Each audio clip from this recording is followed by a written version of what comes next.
or 8 people these days that can win a Grand Prix. The moment it's handball, you know, you never know what will happen in the final session today, so then we see who is quick and who is slow. Certainly not to take anything away from Nicky, but he just had everything going for him. Andretti is certainly the man in form today. James Hunt, maybe can win, or Nikki Lauda. James has got to be obviously one of the favourites. Mario Andretti, Nikki Lauda, Judy Scheckter. And maybe me, why not?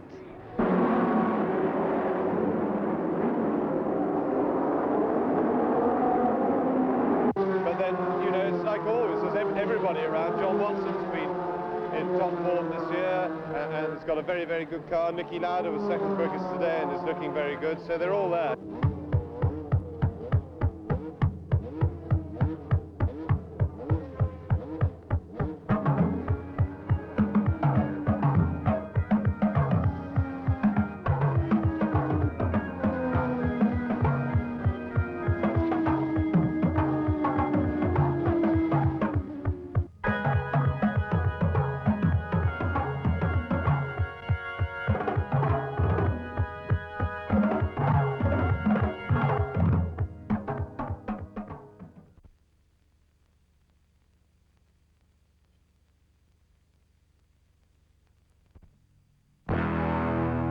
Long Beach, California, start of the Formula One season in the Northern Hemisphere. This is race 4 in a globe-spanning series of 17 Grand Prix events to determine the world's driving championship, the richest, most coveted, most prestigious title in motor racing.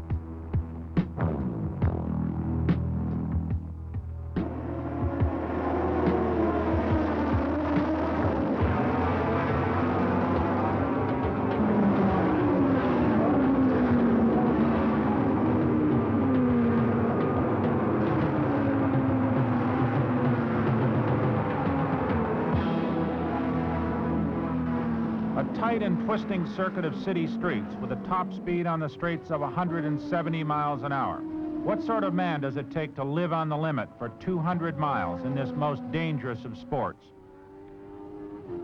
The man whose cars have won 6 world championships, Lotus team boss Colin Chapman, knows the answer. All drivers are different. They all have different characteristics. Obviously, you need a driver who is fairly quick.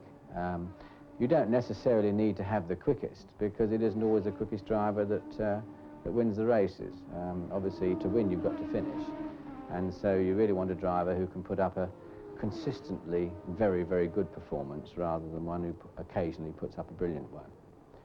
A driver, above all, has got to be one who is consistent and who is a good communicator, because otherwise the team, the backup behind the driver, isn't necessarily able to get the best out of the car or to do the best for the driver without being able to get good, consistent testing and good, consistent information from the driver as to the way the car is behaving while he's driving it. Even though you might be slow. Right now? But does it feel like that? Well, I wasn't trying as hard, you know. On a straight coming on past Abbey there yesterday, it seemed like I was getting a few more revs. How come I'm not getting the times? Weren't they worthwhile? Nothing? Oh, I'm sorry, you were doing 20.2. Yeah, we thought you just... Getting a championship-winning race car to the checkered flag is a cooperative effort between pit crew and the superstar drivers they rarely see away from the race circuit. Teddy Mayer, McLaren team manager. It's difficult. They have certain commitments and we have a lot of work to do, so we don't see each other constantly, and both of our drivers move a fair distance from our factory. But obviously at a race you try and do the best you can in communicating, and that's a very important part of our job. There's got to be a mutual trust, a mutual belief in each other's ability to do the job well and to get it done. In theory, of course, the training sessions are for the drivers to acclimatise themselves to the circuit and to make sure that they're happy to go motor racing. But in actual fact, most of the time spent in training is really optimising the car to suit the prevailing conditions. And then the driver settles down and tries to do his quick lap or his get his grid position and so on. It's a matter of getting the car right, you know, setting it up and get it all lined up nicely and beautiful so it's easy to drive, and then you're off. Most of the race is run, and this Long Beach Grand Prix is already in the history books as a motor racing classic. World champion James Hunt has crashed at the first corner and is struggling to get back among the leaders. South African Jody Scheckter, number 20 in the Wolf, has led from the line from Mario Andretti, number 5 in the Lotus, and Nikki Lauda in the Ferrari number 11. There's less than a second between them, but Scheckter has a deflating front tire, and Andretti is pushing closer and closer. Scheckter can't hold the pace, and the American powers through with 3 laps to go. The crowd goes wild. Lauda gets passed into second, and Scheckter in the Wolf is struggling towards the flag with a front tire in shreds.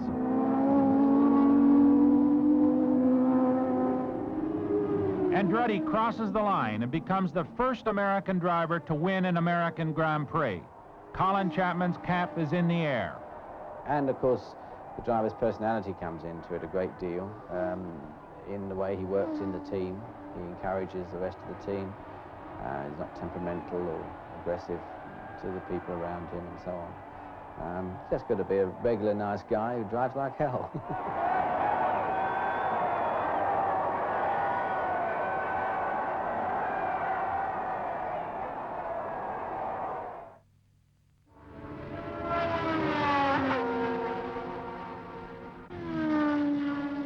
Midsummer, a hot day at Silverstone, England. 9 races and thousands of hard miles into the Grand Prix season. The championship is still within reach of half a dozen drivers. Yeah, Silverstone's all fast corners. There are no slow ones here. Well, it's different. It's a fast circuit, and yet you've got to you can't run a car in conditions for a very fast circuit. You need to have a very good engine, I think, and careful for overtake, because you can overtake easy. Silverstone is one of the circuits where overtaking is easier, in fact, so top speed's important to be able to pass people just before you come into a corner. And if you try and you've made a mistake, you have an accident very bad, I think, and it's very difficult to overtake here. Barely a wheel turns in Grand Prix racing without a drama of some kind, but the story of Nikki Lauda is special. Less than a year ago, he was given last rites following a terrible crash. But he's come back to seek his second championship in 3 years. Incredible determination has brought him back to top form. Race with him at Silverstone. After the pits, the third gear right-hand corner, which is fairly easy. Then is a very quick left-hand corner, which goes flat in 5th. Then you come to Beckett's. Very important corner, because after that a long straight comes, so you have to try to set up your car very well for this place to develop good top speed at the end of the straight.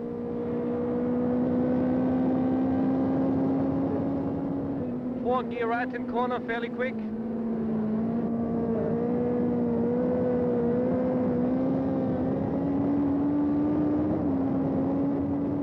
And the next one is exactly the same, I would say a difficult one.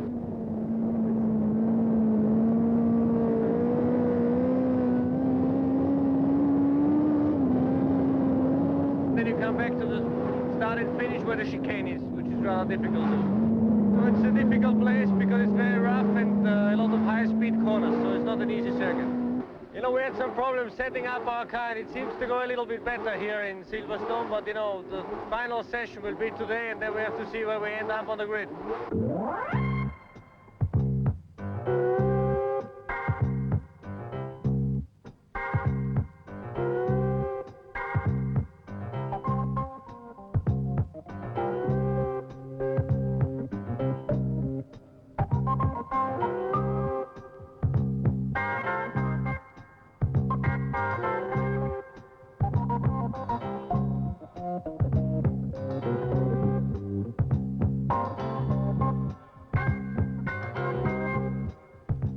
In the crowd of 100,000 are some of yesterday's champions.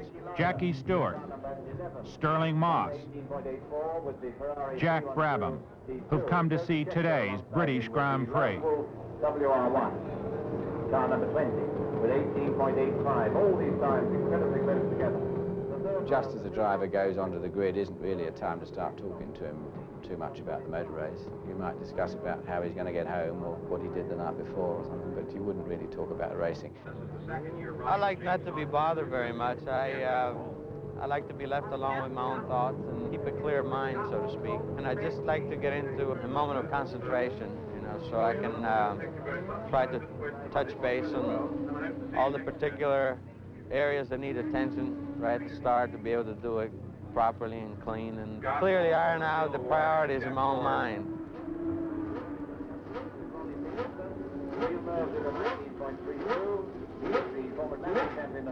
Just nervous, you know, and get on with other things. I try and relax, take my mind off the race, or put it on if I do. I'm mainly building my concentration, that's what you do, but how you do that is a personal thing, and it depends on whether it's too good or too bad.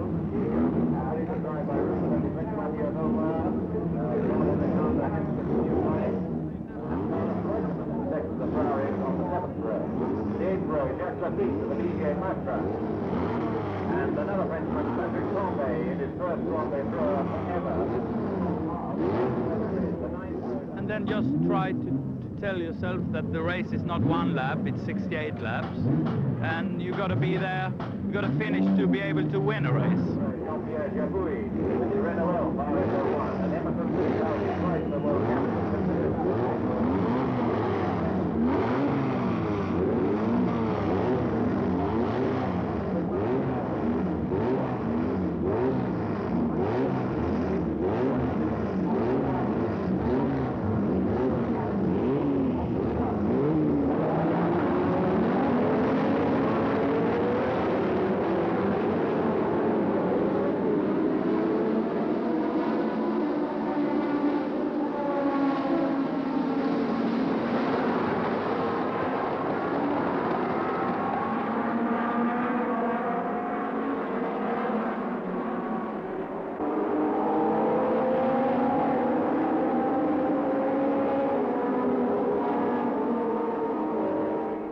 The quickest car around the circuit is the one that's more likely to win the race, which means a faster speed through the corners and really through the swerves rather more than corners. The curves is where you can pick up a lot of speed, particularly when these swerves lead onto a straight, because the car fastest through the corner onto a straight is the car that's fastest all the way down the straight.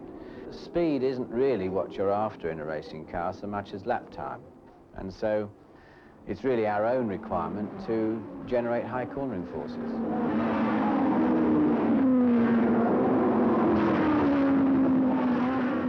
In the all-red Brabham Alfa Romeo number 7, John Watson is turning in a dazzling performance.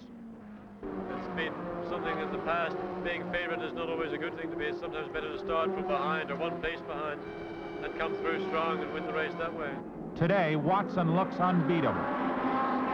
Nikki Lauda in the Ferrari is holding second place, but James Hunt in the McLaren number 1 is pressing close.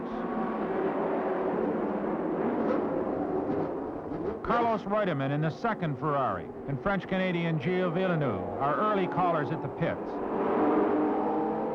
And the turbocharged Renault quits with a blown engine early in its first race.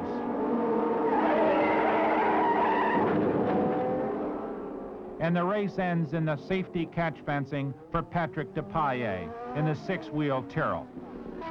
Hunt pulls his McLaren closer to Lauda and then past the Ferrari into second place. Well, I don't believe in luck or history repeating itself, but particularly, we haven't had a particularly good season so far. The car hasn't gone that well, and we haven't had a lot of luck, but we've been persevering, we've been working very hard, and so all I can say is that I'm guardedly hopeful. Watson is lapping at over 130 miles an hour with 170 down the straights, clear of Hunt. While back in the pack is Jacques Lfti. Well, I think I stay maybe behind, and I wait what happened exactly after 20 or 30 laps. But the Ligier is starting to sound like a bag of nails, and the little Frenchman is well behind the leaders. Hunt goes through, but where's Watson? Once again, the Brabham has fuel problems. Reigning world champion James Hunt bursts into the lead. to the delight of the British crowd. Watson takes on more fuel and rejoins the race, but he's out of the points. Hunt has a 12-second lead. In 8 races, he's finished only 3 times. Lotus hopes fade when Andretti comes in with a blown engine. Then Jody Scheckter pulls in the Wolf with the same problem. James Hunt, Nikki Lauda, then Gunnar Nilsson in the other Lotus. The young Swede is in great form. James Hunt takes the flag.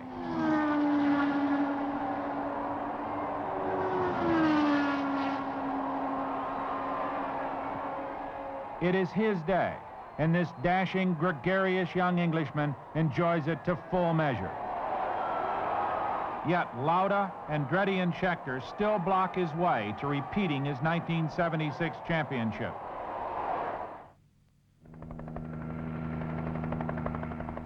Watkins Glen, deep in the lush hills of upstate New York.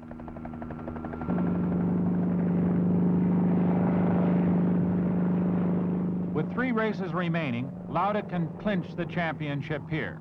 He must finish in the top 6 to claim the title, but this is a major challenge. He is embroiled in a dispute with his own Ferrari team after announcing that he will drive for Brabham next season. And to make matters worse, heavy rain clouds hang over the track. The final practice is held in rain. The race is sure to be wet.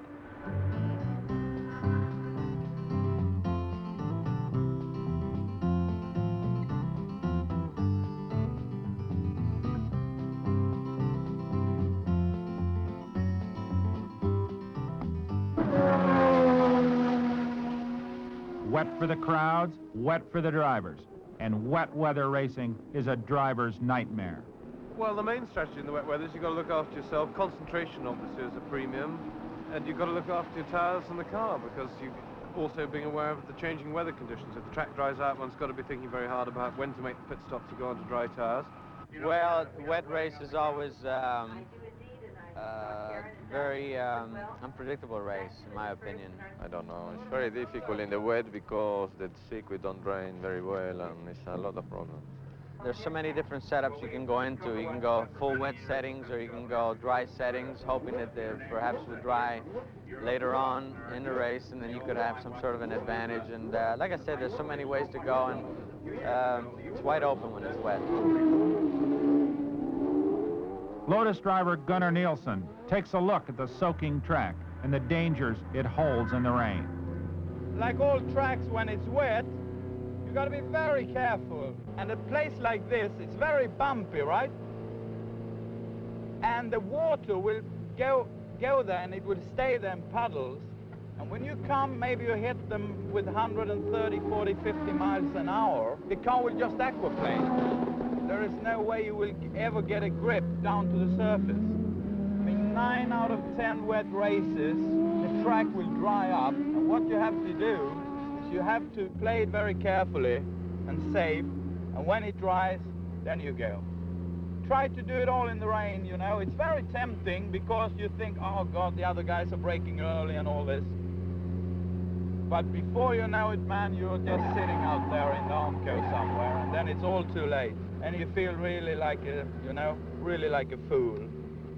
But it's so tempting. That's why rain is a problem too. That's where the experienced guys, they can really get a jump on young guys there. But then you can never do anything about the spray, which is always hanging around, you know. If you start on the front row, you're okay, but from the second row and down, when that flag drops, it's like you're sticking your head in a milk bottle. You just cannot see the front of your own car. I mean, you're asking for it really to drive in that weather. I don't know. It's not very nice. I'd rather be sitting in an office. Young German driver Hans Stuck in the Brabham changes at the last moment to wet weather tires. Stuck has qualified second to Hunt and insists he likes racing in the rain. He's in a minority of 1.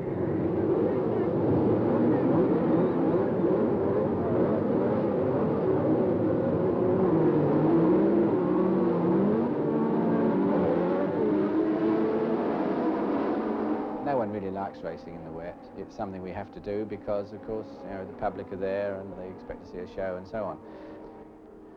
The cars, well, firstly, of course, we put wet weather tyres on, which are a totally different construction to the dry weather tyres, and in fact wouldn't last more than 5 miles probably, 2 laps at the most, in dry conditions. And then we have to change the settings in the cars quite a bit. We have to change the brake balance ratio because in the wet you don't need so much braking on the front. We change the wing settings, we change the roll stiffness, the damper settings, mixture control, and there are a great many settings that are changed on the car to make it more suitable for wet conditions.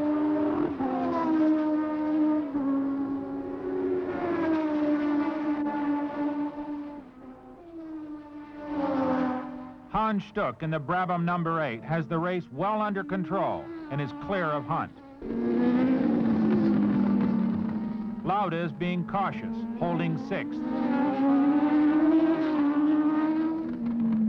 Hans Stuck widens the gap, but his clutches failed, and he spins after missing a gear change. Abruptly, his race is over. Hunt in the McLaren is left with a 14-second advantage over Mario Andretti in the Lotus. Scheckter is 3rd. Lauda is a comfortable 4th with the championship in sight. Hunt is taking detours to find puddles that will keep his tires cool enough to let him finish. He loses a 12-second lead to Andretti, but just makes it to the finish line. Lauda gets his vital points. He's the new world champion. Of course, the big problem is when you've got a race that's sort of half wet and then becomes dry, or it starts dry and becomes wet, because you then end up running with a lot of compromised settings, and that's why you frequently get unexpected results in wet, dry, wet races, because in the lottery of all the various options, 1 or 2 cars have picked the right combination and all the others are slightly off. And so you can always reckon that a wet race or a damp race produces a surprise winner, as a rule.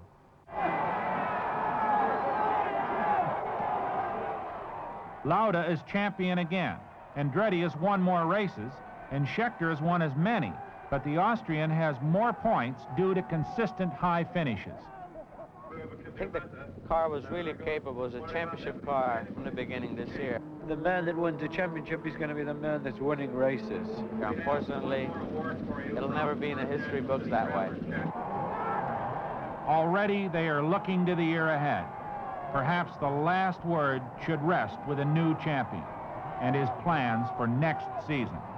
Try to win it, because the only way to do a good thing in motor racing is try to win.